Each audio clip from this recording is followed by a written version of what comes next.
Once upon a time in the quaint village of Kubwa, there lived a young lady named Kelly. She was known for her infectious laughter, kindness, and vibrant spirit. However, from a young age she bore the brunt of ridicule due to her modest figure.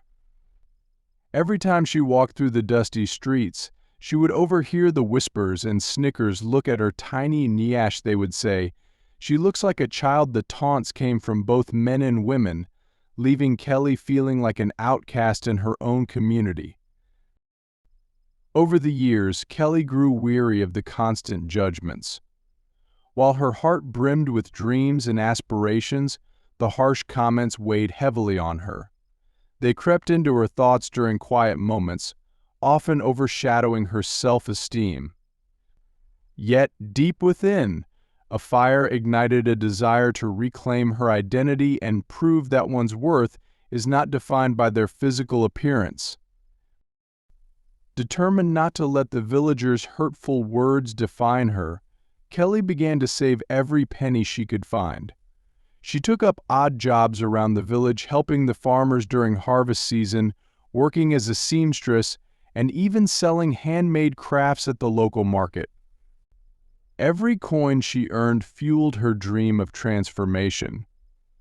She envisioned a future where she would no longer feel the sting of humiliation. She wanted to feel confident in her own skin. Months turned into years, and with unwavering determination, Kelly finally scraped together enough money to undergo a Brazilian butt lift surgery. The process was daunting. She had succumbed to skepticism and fear of judgment. Yet, on the day of her surgery, she felt a wave of hope wash over her. This was her chance to turn things around. The transformation was striking. Kelly emerged not only with a new body but also with a newfound sense of self-worth. She looked in the mirror and saw not just a physically changed woman but someone who had taken her life into her own hands. The confidence that radiated from her was palpable. It didn't take long for the villagers to notice the changes. For the first time, she walked with her head held high, her smile even brighter than before. Suddenly, the very people who once scoffed at her began to admire her. Men who had previously overlooked her were now vying for her attention, and women who had shamed her were eager to befriend her. It was as if overnight she had become the darling of Kubwa. Emboldened by her transformation and the newfound admiration from her peers, Kelly decided to seize the opportunity and invest in her rising popularity. She had always dreamed of opening a space where people could come together, enjoy themselves, and feel welcomed. With the last of her savings, she opened a charming beer parlor in the heart of Kubwa, adding her personal flair with colorful decorations and live music every weekend. The establishment quickly became the go-to spot for socializing, and it wasn't long before the entire village buzzed about the vibrant bar run by the newly radiant Kelly. Men flocked to her parlor, eager to spend their money on drinks and revel in her company, while women, previously hesitant, were drawn to her charm and grace. Kelly's lively presence and genuine interest in everyone who entered her bar turned it into a haven for both laughter and connection. As the days turned into weeks, Kelly found herself at the center of the village's social scene. She was no longer just a girl from Kubwa, she was a symbol of reinvention and resilience. The very people who had belittled her now sought her approval and wanted to be associated with her. Men courted her with gifts, while women shared their stories and sought her advice. Her beer parlor became a melting pot of ideas, laughter, and relationships. With her newfound influence, Kelly decided that her success couldn't be solely about her. She remembered all too well the sting of isolation and ridicule. Using her platform, she focused on uplifting others. She hired women from the village to help run her beer parlor, providing training and empowerment opportunities.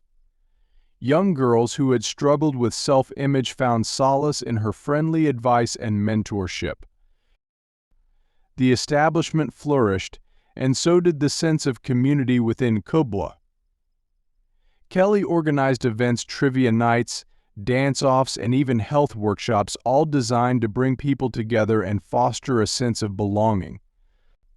Her bar transformed not just into a place for drinks, but a sanctuary where bonds forged through laughter and shared experiences bloomed.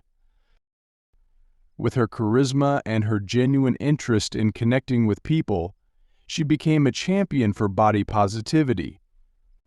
She often shared her journey with the villagers, emphasizing that beauty is not solely defined by the shape of one's body, but by the strength of one's character and the kindness one extends to others.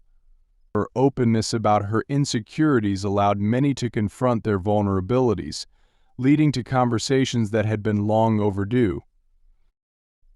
As the years passed, the whispers that once filled the air with negativity transformed into words of encouragement.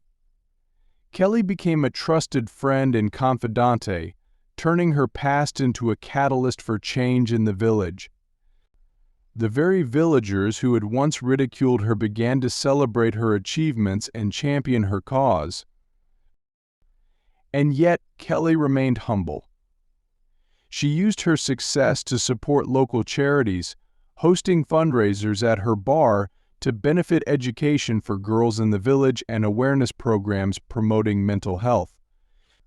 Her efforts went beyond her bar. She organized community cleanups, encouraged local art showcases, and brought in speakers to address issues like self-esteem and empowerment. By the time the village was abuzz with tales of the spirited woman who had transformed not just her own life but the lives of many, the reputation of Kubwa began to evolve. It became known as a village where dreams took flight, where laughter echoed in the air, and where everybody, irrespective of their body type or background, found a place to belong.